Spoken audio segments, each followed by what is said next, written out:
Danny, this is crazy, man. You got everybody thinking that we're kissing sisters out. See, I mean, at this point, what Danny, single you're drunk. player? Because you know how everybody says when you tie, it's like a brother and sister kissing. Like, No, never you heard never that heard before. that? Oh, you're wild, No. bro. That's the battered way of looking at things, though, right? Because We're the battered herons, Ian. No question about it. I am ready to get hurt again. Chris, the herons are back. Welcome everybody to episode number 59 of the Battered Herons podcast. I am one of your hosts, Daniel Granada. Alongside me, as always, is Mr. KBD himself. How are you doing, sir? Oh, you're on mute, sir. You're on mute. Yeah, it's been a long night, as you could tell. I'm on mute, but Yep. better late than never. 10 o'clock is sure. the start for tonight, and we got a power week. This week is powerful. A lot of games, man. A lot of games in May in general. Yeah, It's been rough. and I mean, as you could see, people are already chiming in the chat. You know, yesterday we had the win, and we're going to talk a little bit about that and the upcoming game this weekend. So it's been a slew of games.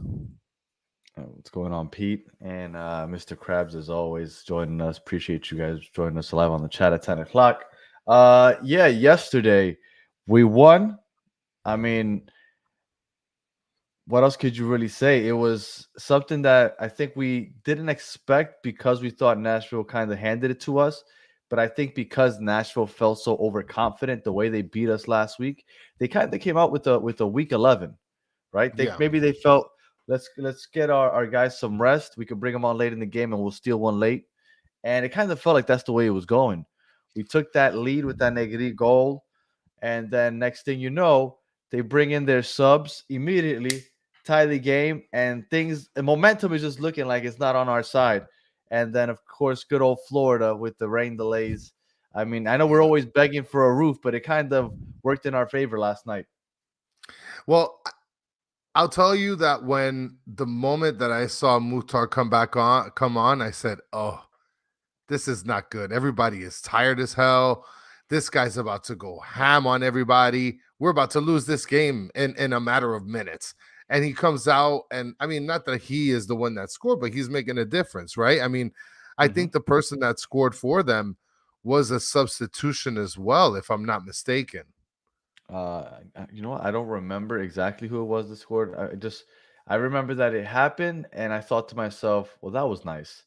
As soon as the substitutions came in, their real 11 going to come on. They're going to take this game. And luckily, again, it didn't. I remember they won a free kick. And before they took that free kick, then the rain delay or the thunder, lightning, whatever delay happened. What does delay happen? And they kind of said, okay, you guys got to hold off for 30 minutes, killed the momentum. We came on. And what was it? Was it even 2 minutes after the restart? We got that bang play. Was it Miller to Coco, and then Coco kind of laid it off to Stefanelli, and Stefanelli finished it off. Stefanelli finally doing something positive. So I mean, you really can't complain. After they scored, they held it down defensively. They made sure that the Nashville didn't score, and we took the W, which is really all that matters. How you feeling after qualifying for the first ever quarterfinals of the Open Cup?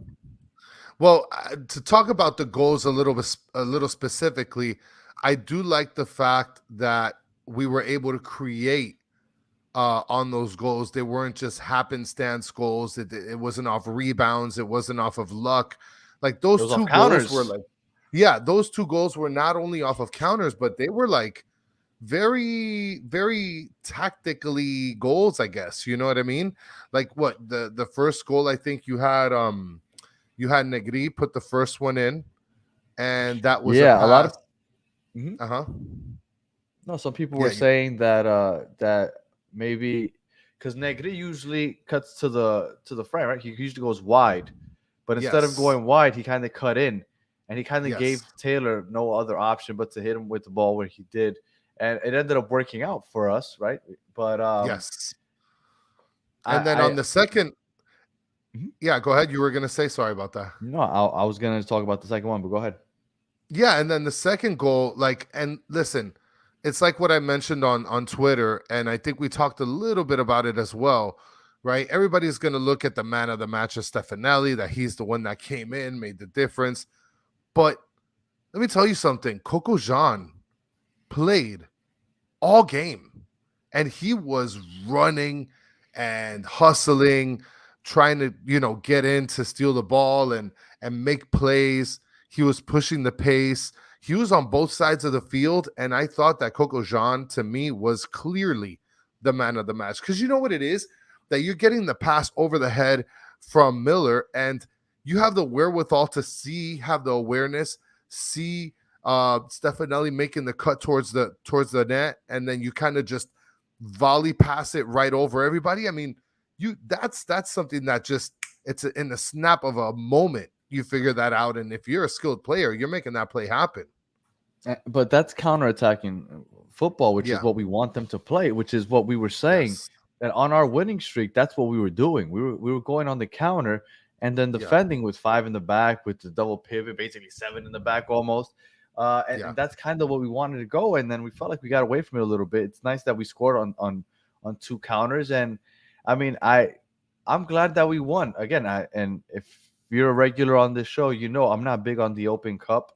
I know that a lot of people are going to celebrate it like if it was an MLS Cup championship, if we were to win it, and that's fine. I mean, I celebrate just regular season wins, period. So I would also celebrate a victory, but no way, to me at least, it doesn't come anywhere near as close as winning an MLS Cup, right? Like everybody's like, oh, but at least it's silverware. Yeah, I guess it's silverware. To me, it's just like, okay, it's cool. It's an accomplishment, but I'm not going to go crazy about it. Well, I mean, look, Mr. Krabs is also chiming in here. Birmingham beat Charlotte. Do we have an easy path to the final? I mean, I don't want to count, my eggs before they hatch here, Krabs, but I mean, it's kind of looking that way, right? You got Birmingham. They beat Charlotte tonight 1-0. We're playing another a USL team. Mm-hmm. And yeah, but I mean, you really can't discredit Birmingham. If they beat an MLS team, they could beat another one. Like everybody thought that Sacramento would eventually lose last year, and they made it all the way to the final. I don't know, man. I mean, if Miami FC would have beat us, you think that their following opponents would be having those same words about Miami FC, like, oh well, they beat an MLS team. Like you can't discount but at that point we sucked. Yeah, for sure. I mean, we would still have to face MLS competition until the final. I mean, I don't know. Obviously, it's not better. It's not equal or better than winning the MLS Cup, but it's better than that damn Carolina Cup. I'll tell you that much. Yeah, I mean, definitely better than the Carolina Cup. But again, I'm not getting excited about it. But again, I do think it's an accomplishment. I do want to see them win, right? Like I said, I celebrate regular season wins. If you watch that goal from Campana, I mean, I guess it was against Orlando, so it adds to it.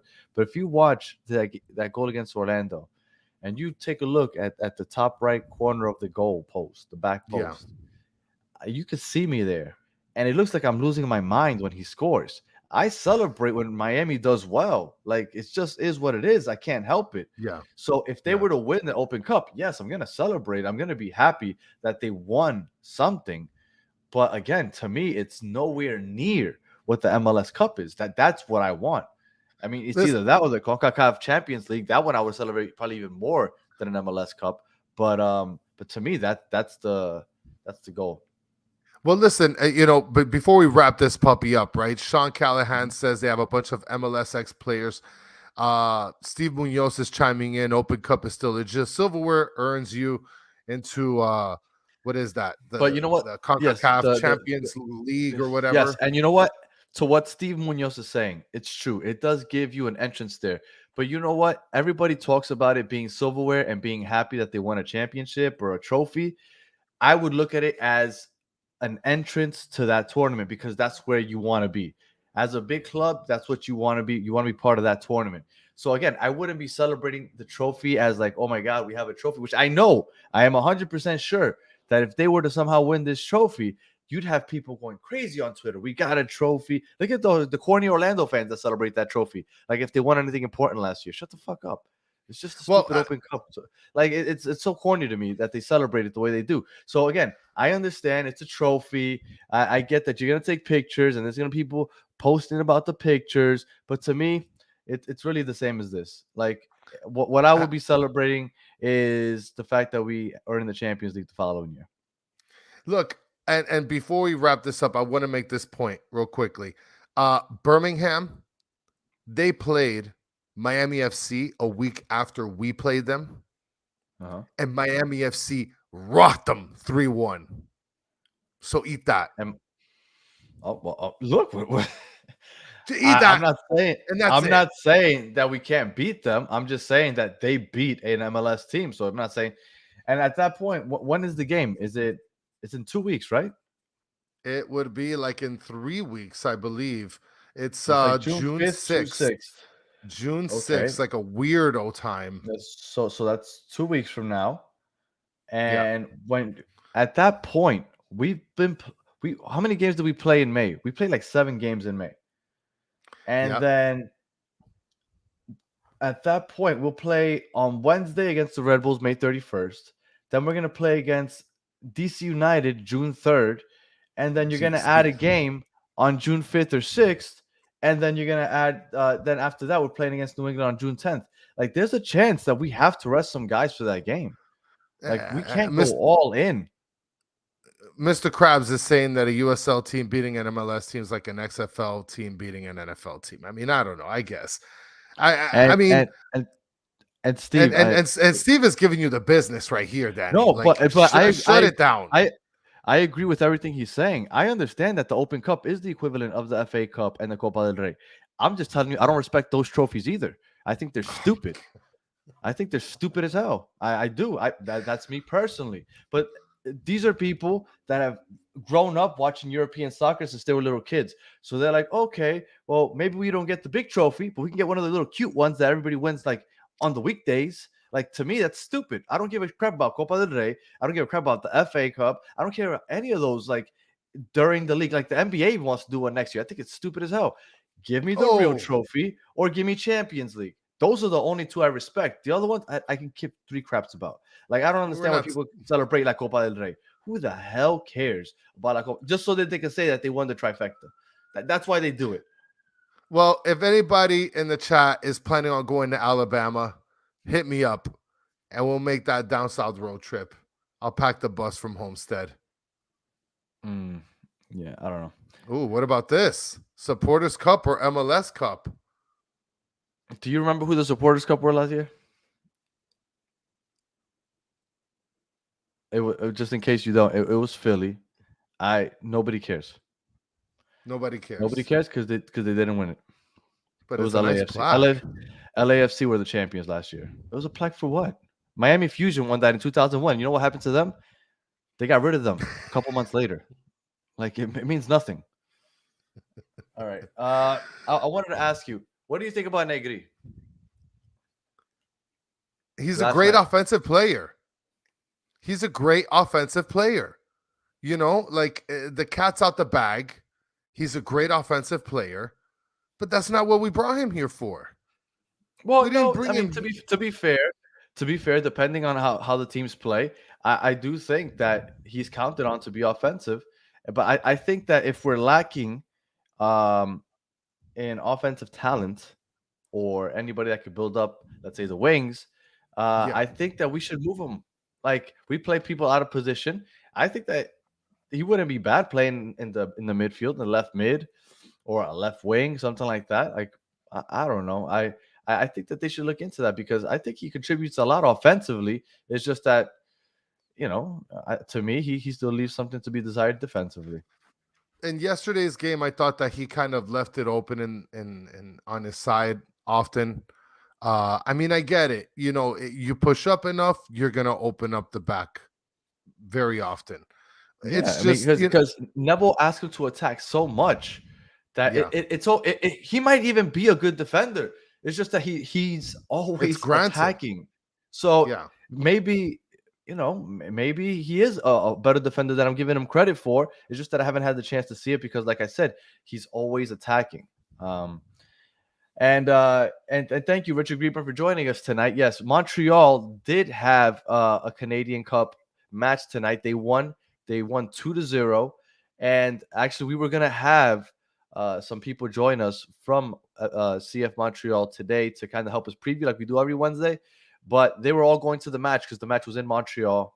So they all said that they couldn't make it. So unfortunately, we don't have anybody. But I did have an opportunity to talk to two of them separately, and I got to ask them a couple questions. And when we start talking about Montreal in a couple of minutes, I'll let you know what they said about the team.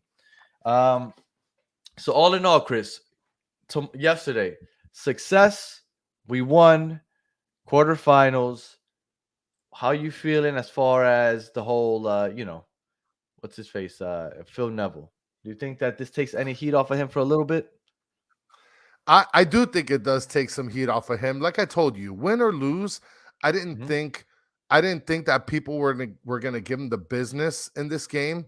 Where I think it matters is still Montreal. I think that game is I think it's a make or break for him, to be honest. Okay. Because we're talking about playing an opponent who first we played them in the beginning of the season, we won, and now major changes occurred in that team. Not only major changes, but major changes with players that used to play with us. So we're talking about some big stakes on this game. Last night, I thought if we would have somehow lost, I think it would have been a bad look for the simple fact that we weren't able to take I mean, I guess we technically had a 1-0 lead, but I felt like we should have taken more advantage of their rotational squad. Like we had our best 11 out there, basically. Even if you don't think it was a good 11, outside of Kramashi, we had our best 11 out there. And what we did is we built up a 1-0 lead. Drake saved a couple balls that probably should have been a tied game at one point. Maybe even they take a lead.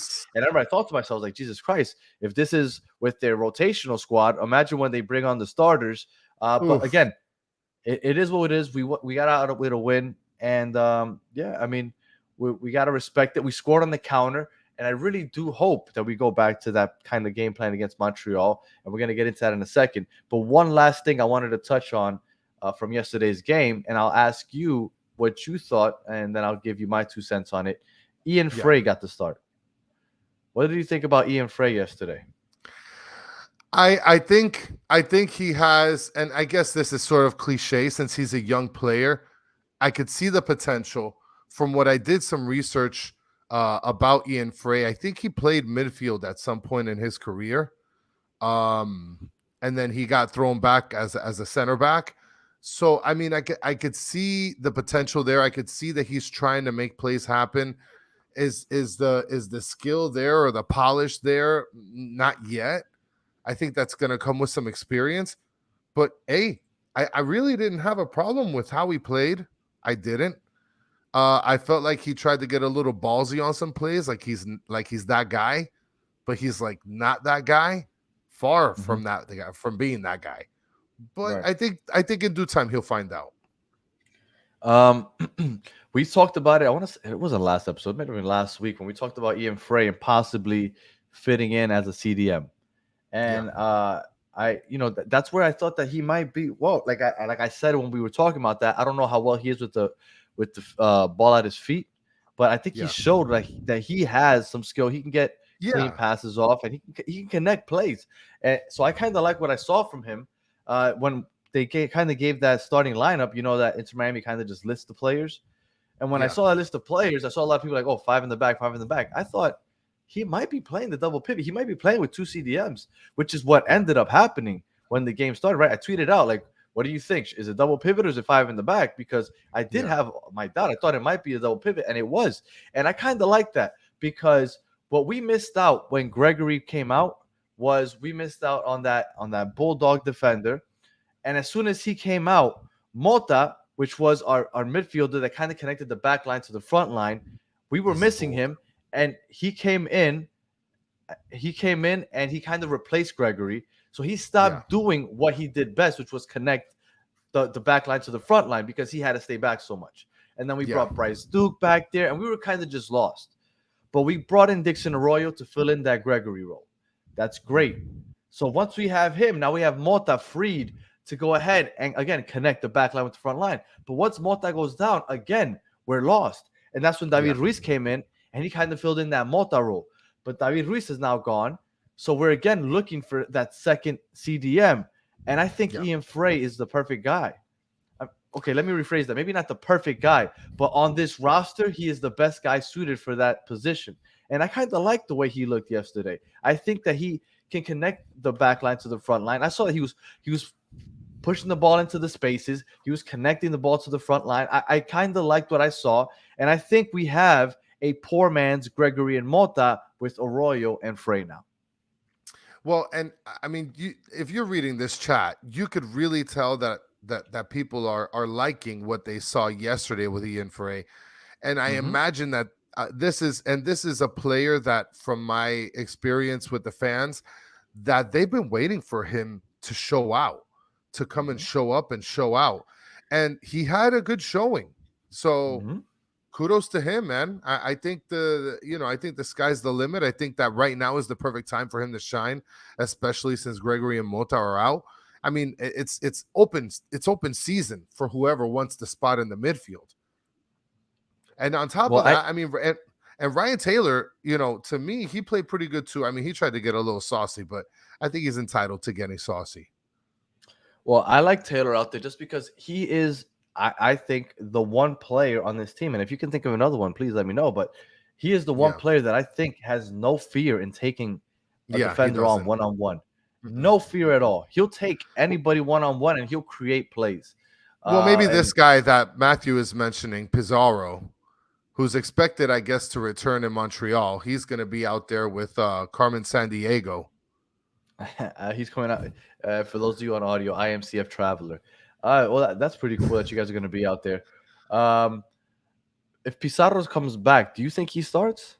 I guess we'll start shifting over to this coming week. Let's start talking about the Montreal game. So, Montreal, do you think that if Pizarro is back, do you think he starts? I don't know, man. I don't think so, and I'll tell you why. The midfield right now is in such shambles. There's no one that at this point has concretely been able to retain the midfield position other than Arroyo, and that's just for lack of having somebody. Like, I mean, let's think about it.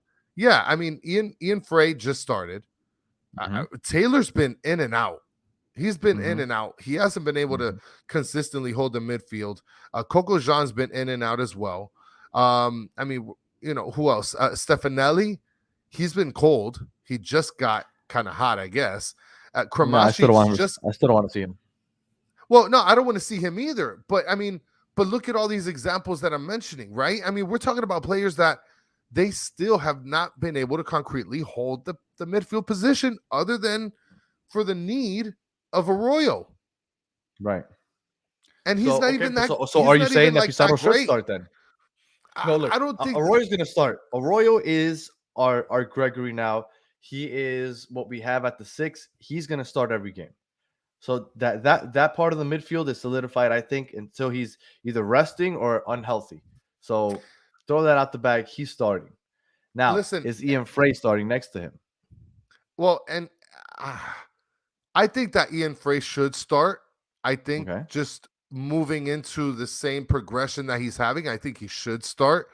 I think you're not going to lose anything by that. I think that it'd be worse to start Pizarro after this long time off, because if he does get injured or has poor performance, then it is going to fall on Neville, and people are going to hate on him and say, well, why'd you start him? He's been gone for so long. He was injured and he sucks. No thanks. Now, Matthew's bringing up a point in the chat. Coco also had a decent game. Listen, I've been calling for Coco to start for a while this season. Very contrary to last season. Coco Jean, I can't believe I'm saying this, but he's shown me that, hey, he's a good player. He flops. He's a hell of a flopper. I mean, that guy rolls for like 10 minutes, but he's been playing, man. And Sean brought up that Benja and Ruiz are the only mids to write home about. I thought Kramashi, look, and I'm not knocking him. He just turned 18 2 months ago. So I have high hopes for this kid. But I think that he's kind of disappeared over the last 2 or 3 games. I didn't think he's played as well as he did when he first came on. And I also think that they're pushing him wide a lot also, which I don't think he's very comfortable playing wide. If That's they're what I going with the believe too. formation from yesterday, they're going to be going with a 4-2-2-2, I suppose, right? Or a 4-4-2, however you want to look at it. You know, those Or a things are so weird. 3-5-2, a No, they're not. 3-5-2, like weird, like where you have Negri like flirting with the middle of the field. Yeah, well, I mean, that's when they put him at wing back. But I think that yesterday they just played 4 in the back with the double pivot, which I'm okay with. I'm okay with that. Yeah, Now, I'm okay with that if Arroyo can be disciplined and kind of stay back and help out defensively when Negri is over there getting a Coca-Cola on the other side of the field.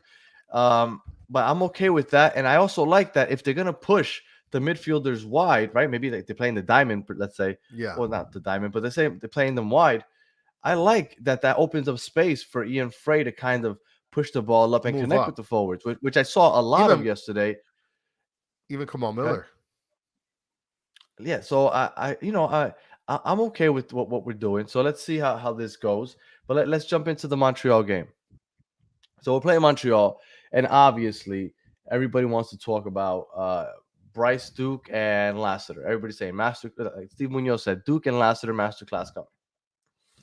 So I went ahead and because I talked to some people from Montreal. I talked to I don't want to forget his name. Oh man, I don't have his name on me right now. But I'm gonna let's Well, say while before you the while you episode goes. collect, Well, well, while there we you go. Gavino Del Falco. He is from Montreal CF Radio. I talked to him for a little while and asked him some questions. And also I talked to Sofian, which was our first guest this season before the first Montreal game. So I was talking to them back and forth about what they thought about Duke, Lassiter, and just some tidbits about Montreal in general. So they said they both agree that the trade has been great for them for a few reasons. Kamal Miller, great defender, but they felt that they felt like they had an abundance of defenders, kind of like we felt like Bryce Duke wasn't going to get much playing time. I mean, obviously before all the injuries. So because he wasn't going to get much playing time, it was okay to kind of trade that asset away. They felt the same way with Kamal Miller, even though he was starting for them, they could do without him. So they were good with the trade. They said Bryce Duke has been really good as far as creating goes. Bryce Duke has been playing very well. And Lassiter has gotten accustomed to a new position because with them, they've moved him to a left wing back. They're playing with 5 in the back, and he is their left wing back. ooh, And he's he the has been playing Negri. he is their Negri. And they said that he's been doing a really good job of that, and that they're both low salaries, and that Montreal has decided to kind of go money ball. If for those of you baseball fans, Oakland A's, money ball, they do not want to spend any money. So they're going with low risk, high reward. So they got those 2 cheap contracts. And so far, they feel like it's working out for them. Now, I asked them if it was just basically Duke and Lassiter, the reason that they are all of a sudden doing so well. And they said it's a couple things. They do feel like the arrival of Duke and Lassiter did kind of energize the team offensively, especially because they are lacking offensively big time. Well, But they didn't think it was just that. They had a lot of injuries coming into the season, and they started getting healthy right around the time of the trade. And they also felt like some of the veterans that kind of were taking it easy kind of got a kick in the ass after that Kamal Miller trade, and then they stepped it up also. well, Go and ahead. the one point I wanted to bring up about the acquisition of Bryce Duke for Montreal and how you said that he's been making an impact. He's been making more of an impact than I had imagined because not only is he playing like the 10 on the team, but like he's playing off he's the one that they're creating off of free kicks, off of corners. Like we're talking about Bryce Duke, I don't think I ever saw him often from a free kick or from a corner with us. And we're talking about the last year and a half. And the fact that he was able to be given the reins in Montreal to do that, like that's insane to me. And that's a lot of trust. That's a lot of trust. Well, and I'll tell you this much, because of you hating on Lassiter, for sure he's gonna get 3 goals. He's getting a hat trick, and they're all dinking off the bars, all of them. let me tell you something. I have I have some stats on Lassiter, and I'm gonna share them with you in a little bit. But Duke hasn't necessarily been playing the 10 role with them. He's been playing out more of Like a an wing 8? type. Yeah, like an A, like he's like more like a winger. He's out wide. He's not playing under the striker. Or I guess you could say that maybe they're playing with 2 10s. I guess you could say maybe, Yeah, but he's not playing your prototypical 10 role. But they said that he is helping a lot offensively. And Lassiter, like I said, he's been playing well at the left wing back. So it's yeah. going to be interesting. But now getting off of just Duke and Lassiter and just talking about in general, Montreal sucks. They're like really, really bad. Like they went on a 6 game winning streak, which is where everybody got hyped up. Like, oh my god, Bryce Duke and Lassiter, they're helping them win. Oh my god, oh my god. 3 of those games were in the Canadian Cup. 2 of those teams nobody's ever heard of, and then one of them was Toronto. But I don't know if Toronto was really playing their plays to win, because then they played them 3 days later in the regular season in MLS also. So one of them might have cared about the Open Cup a little more than the other. So they got 3 regular season wins. Now, Yeah. granted, 2 of those were against decent teams. The Red Bulls have come on a little bit, so that's a decent win. They beat shitty Orlando. That's a decent win.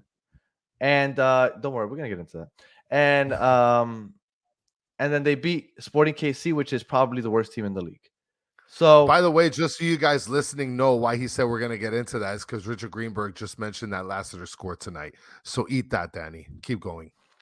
and I will tell you that Lassiter has had an offside called on him the last 3 games. And I say that because that's how aggressive he is. He's making Yes. those overlapping runs and he's getting into the box. He's so much so that he's getting constantly called on offsides. So I give it to him. He's trying. But we'll see. He's yet to score in the regular MLS game for them though. He scored in the Canadian That Cup is true. games against who the hell did they play it again today? Forge. Forge. Forge. They played Yes, against Forge. foreskin. So nothing crazy to write home about. Like, I guess it's a good question to ask. Who do you think won the trade? Montreal or Inter Miami? I think long term, I think that Montreal won the trade. I feel like, listen, Kamal Miller to me has been my favorite defender by far. Well, I can't say by far because Kristoff has been pretty good, but Miller has been a pretty good defender. Like, not only is he solid at the back, but we're talking about a defender that really gives no shits about pushing up. And when he gets the ball, it's not like any of the forwards that are attacking us are really putting pressure on him. He doesn't play that. Like, he's like, I'm good with this. Don't worry about it. You do what you do. So I think it's been good for us, but I think long term it's going to be better for them. That's what I think. And Sean says that he thinks that it's been even. No, Matthew, I'm not throwing no shade at Sergi. He's been good. He's been good. I think Sergi's been our best defender. He had an off game against Orlando, but I think by far he has been our best defender. Yeah. Well, what do you think about his play, and how do you think that the trade fared? Do you think it's even like Sean, or do you think, Inter Miami won that trade? Well, I think we had no use for Lassiter. I still think I never liked seeing him on the field. So I'm okay with Lassiter leaving. Now, the Bryce Stu thing, I always wanted to see him play the 10 role. For whatever reason, he never got the opportunity to. From what they're saying, or what they were telling me today, he's looked really good, right? He has to grow into that 10 role, right? That's what they kept saying. He has to grow into it, but he looks good. He has to grow into it, but he looks good. But Miami, they don't want a 10 that's going to grow into it, right? They want just a solid 10 already, which we don't have, but supposedly we're going to get in the summertime. So that's why they kind of just used him, right? Yeah. When his value is high, and kind of just got whatever they could out of him. They felt like they needed a defender. I'm with Sean. I'd call it a wash. I'd call it a wash for the simple fact that I don't know if Bryce Duke would be getting that opportunity that he's getting in Montreal right now anyway. Like, maybe he would, but go ahead. This guy Matthew is crazy talk. How they fleeced, and we got how we 1.3 fleeced million Montreal. game, huh? I mean, but come on, like, what is that? Like, we're still talking about this monopoly money, this gam tam stuff. Like, what are we doing with that? What are we doing with that? Where's Pozuelo? Where's my midfielder, bro? Well, we have to wait for the summer. We're not selling that- furniture out here like La Rana. You know what I'm saying? Yeah. All right. So I guess I'm gonna talk about a little bit about your boy Lassiter. Let's talk. So your boy Lassiter. Now he's playing wingback, right? So he's not really supposed to help too much offensively, especially scoring. Yeah. But he's only been there for what I want to say 7-8 games, and I'm only looking at the regular season games. So that's like 4 or 5 games. 4 or 5 games. With only 4 or 5 games played, he's already third on the team in shots on target. Oh. Yeah, Well, it's like you said, his effort's there. Yeah, and that team sucks so much. But guess how many goals he scored? None. 0. I'm not worried about Lassiter this week. I'm not. Well, So neither is I don't want to say he sucks. Hazel. They think he Yeah. sucks. You know what? As a left wing back, I can see that. I can see that if he can get his defending right. I mean, we don't worry about Negri's defending at all. I think he could contribute what Negri contributes. So 0 goals, even though he has the most shots on target, because Montreal just doesn't shoot and they don't score. Now let's talk about the club in general. The club in general, they have the least amount of shots in the league. They have taken 122 shots all season long. You want to know how many of shots they have on target? 44 shots all year long on target. That's a third. How many games? So they've played 11 games. No, they played 12 games. 44, 12, 36. That's less than 4 shots on target a game. They're really, really bad. Now, their best player is Kyoto. Kyoto is by far their best player. He has, I want to say it was 3 goals. Ooh, Matthew is on fire. He's Oh. calling Kyoto overrated as hell, or as F. Montreal, 12 goals all season long. Leading scorer, Kyoto, with 3 of them. He's injured right now. He's probably not going to play on Saturday. Ooh. They have no offense to worry about, or for us to worry about. So I'm not too concerned with them scoring on us. I'm really not. Not only do they not take any shots, but they don't take many shots on target. And if they are going to take a shot on target, we have Drake back there. So I think it's all going to be on us scoring. I think now, before I move on to that, go ahead, Chris. Yeah. No. You go ahead. Well, I was going to get into the defending part of it. Now, goals against. They've allowed the 3rd most goals in the league. Ooh, that's saying a lot. We have to win this game. Yes. We have to win this game. Like, I know you said, well, Neville hasn't been looking too good the last 2 games, so Montreal is like the game and where like we decide where we should go with Neville. All numbers, I'm a numbers guy. I love numbers. All numbers point to Montreal is ass. So we need to win this game, and Phil Neville better have these players ready to go, because if we can't beat this team, if Joseph and Campana cannot score on this bad defense, I don't know what we're doing. As far as headers, they have 1, 2, 3, the 5th worst defending team at headers. All we do is cross. Even if we play the cross inshallah, we should be able to score on a header. Bring Borgelin in there. Let's play with 3 strikers. We better score on a header on one of those crosses. We can't let them score. We better win this game, Chris.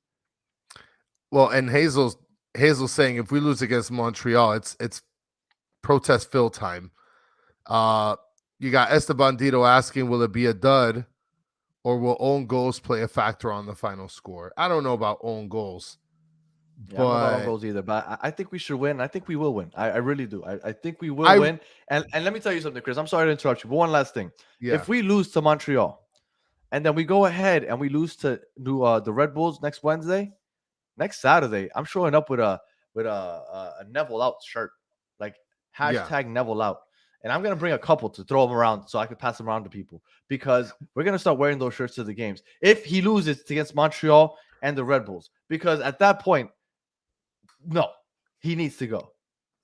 Well, and if look, it's like I told you, the Montreal game to me is key. If we lose that Montreal game, then I'm gonna be with you on that.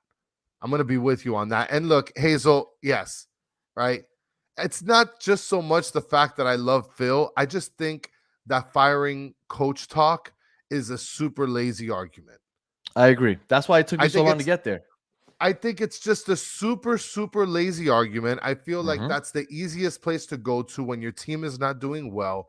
And when people first start throwing that and not considering all the factors, that to me just screams like, I'm not really paying attention. So, like, to me, I think to myself, well, there's a couple other problems with this team other than the coach, right? And Esteban, you know what? You know what? If Well, Montreal wins, I'm buying you a beer, Papa. no, we can't lose the next two regular season games. We can't. Like that would be completely unacceptable because Montreal is not a good team. And I understand Steve saying that I'm being too optimistic because we're trash also. We're trash. But defensively, we have a great goalkeeper. We have solid center backs, and we have what should be two good strikers. Montreal doesn't have any striker. The only striker they have Yeah. isn't playing. Their defense has been one of the worst in the league. They went on a cute little run. Matthew said, "Oh yeah, but they hit their stride." They didn't hit stride. They hit a bunch of Canadian teams that nobody's ever heard of. That's what they hit, and they beat up on those teams, and they made you think that they were good. They beat Orlando. That was cute, and they beat a Red Bulls team. But that was it. Those are the two wins. That was it. They haven't I, looked good all season. Statistically, they're horrible. I don't see why we shouldn't win this game. I have a question though, Danny, and I want to get your thoughts on this. Do you think, especially with Kyoto that not playing, right? Lassiter might move a little bit up, Bobby. Do you think that Lassiter or Bryce Duke will have a goal this game? No, I look and look. I was a Bryce Duke fan always, and I still hope he does well. But you can go back into the archives last season, right? I was saying this back in like September, and I Yeah. was telling you, I think, and I know most people weren't listening to us back then because we had just started. It was like a couple episodes in. But if you go back and you listen to those, I was saying Bryce Duke is one of the worst finishers I've ever seen in my entire life. I don't know if you remember this, Chris, but I would hate seeing this guy touch the ball inside the box. Stay outside the box. Do not And we're good. step foot inside the box because I hated seeing him try to finish. I think he had one goal where he like tapped it in, but that guy can't Yeah. score. Like I like It was Bryce off a Duke. Higuain I think pass, I think. maybe I don't remember. I just remember he tapped it in, and then you got hyped, and I said, "Thank God," but he cannot score. He's not a finisher, and maybe he's going to develop that part of his game. But up until now, he's not that guy. I remember he took the worst penalty kick I've ever seen in my life. Last year, that penalty shootout against Orlando, go watch that back. Go watch Bryce Duke take that penalty shot. The kid can't That was finish. bad. That was kid bad. can't finish. And again, I like him, but he can't finish. So I am not worried about him scoring on us this week. And I know it's going to come around and bite me in the ass. I'm going to clip this and play it at the beginning of next week's episode. But I'll stick with it until he proves me wrong. I don't think he can finish. I really don't. And then Lassiter, I don't worry about him. He's going to like run up, have like a one-on-one with fucking Kamal Miller standing there with his hands behind his back, and he's going to hit Kamal Miller in the chest. He's going to bounce back to him. He's going to hit him in the shin, then in the head. Like, come on. Lassiter. We've seen him long enough. You know how he does.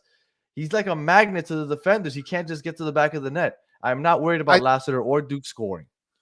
I think the perfect scenario would be that Calendar tries to go out to save a goal or something, and Lassiter is right in front of the goal with one defender in between him. One defender, and, yeah, that's it. And he just blasted off the forehead of like McVay. That's what I. If he was playing for Inter Miami, that's for sure what would happen. Let's see if his luck has changed since he went over there. But man. I'm not worried about them scoring. I do think that we'll win this game, and I guess we look can at get this into prediction time. But I could see this too, Steve, getting a little nutmeg action between Lassiter and Yedlin. Because let me tell you, he's got some skill handling the ball, Danny. You can't doubt that with his little overstepping trick. Nah, he has speed. He ain't got. Yedlin's gonna make him his bitch. I'm not worried about that. Yedlin's gonna fucking handle his ass. I am not worried. Like I can't be more disrespectful if I tried. I really do not fear Montreal at all. I think they are one of the worst teams in the league by far. I really do. They could keep playing against Foreskin or whatever the hell they played again and keep beating up on those teams. I am not scared of Montreal at all. And I think that we're going to dominate. I'm going to 3-0. 3-0 is my prediction for Saturday. I mean, Steve Munoz is coming out just saying Yedlin's a bum. Oh, get out of here. Yedlin's been our best player over the last month. Yedlin's been playing well. What are you talking about? Over the last month. He has been pretty solid. He has been pretty solid. The beginning of the season, he was really bad. I remember everybody's called. What was it? Matthew on here was calling him Midland or whatnot. Midland. Like, but over the last month, Yedlin has picked it up. He's been one of our best players. I don't know. You're wild, Steve. You're wild. As a matter of fact, he's actually picked it up in contrast to Negri. Negri to me has kind of, fallen back a little bit on his side. So that's one thing that I do agree with. And here we go.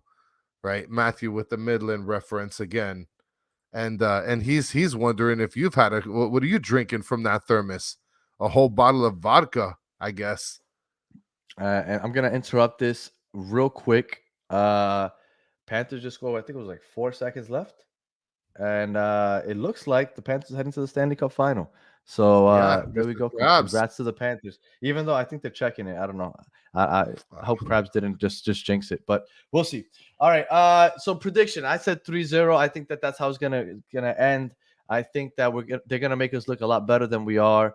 And Matthew, look, Matthew, you're come on. Yedlin has been playing well. And what was it that Yedlin did bad over the last 2 games? Because I remember I said that Yedlin was playing well just a couple weeks ago, and Matthew was like, "Yeah, you're right. He's not meddling anymore. He's playing well." What happened the last 2 games? I don't think he's done anything bad the last 2 games. Well, I haven't remembered any slip up on defense. I've actually noticed a little bit more strength on the offense. Like he's been actually trying to push the pace. He's actually been making some good crosses, right? If we're going to start talking about crosses and how awesome the team's been doing crosses with, I haven't seen any errors. My prediction, I mean, I don't get it. I think you're the one that's drinking here, Matthew. Put the cup down, Papa. Steve also. So, yeah, Steve. Yeah, Steve is out here on fire today too, man. Just I'm gonna give you my prediction. My prediction is I think that either Bryce Duke or Lassiter are gonna score a goal because I just feel like if the script was played for Joseph, I think we need like a little baby chapter for Bryce Duke and Lassiter. So I'm gonna go 2-1. Did you just compare Joseph's career with Atlanta that's why I said the shit that we got with Bryce Duke and Lassiter? But that's why I said a little chapter. You know what I'm saying? Just a little, like a 5-page chapter like you find in the books, right? It's not like a major part of the story, but it's there. That little 5-page chapter. It's important. So no, I think it's going to be 2-1. I think you could literally tear that page out of the history of this franchise and you could still understand everything. Like it could literally be a missing chapter out of the book and you wouldn't skip a beat because it wouldn't matter. Oh, man. I think 2-1. 2-1's my prediction. We come out with the win in Montreal. I was going to go 2-0, just keep it the same as how we did in the beginning of the season. But like I said, I think Lassiter is going to hit one, dinging it right off the dong on the side. All right. So, and just real quick, if anybody wasn't watching, they checked it. Game is over. And Kachuk scored the game-winning goal. Awesome. All right. So, Panthers in the Stanley Cup final. I mean, doesn't this make you feel a little good, Chris? You got the Heat 8th seed, a win away from the NBA Finals. The Panthers 8th seed, all of a sudden in the Stanley Cup final. Inter Miami, I think they're playing their cards right? They're like just hovering around the playoffs. Let's just make it as the 8th seed, and all of a sudden, let's see what happens. Maybe this is the game plan. Well, I'm happy for the Panthers. I actually used to be a huge hockey fan, especially when I used to play hockey. So I'm actually very happy for the Panthers. It's awesome to see them go to the Stanley Cup. They deserve it.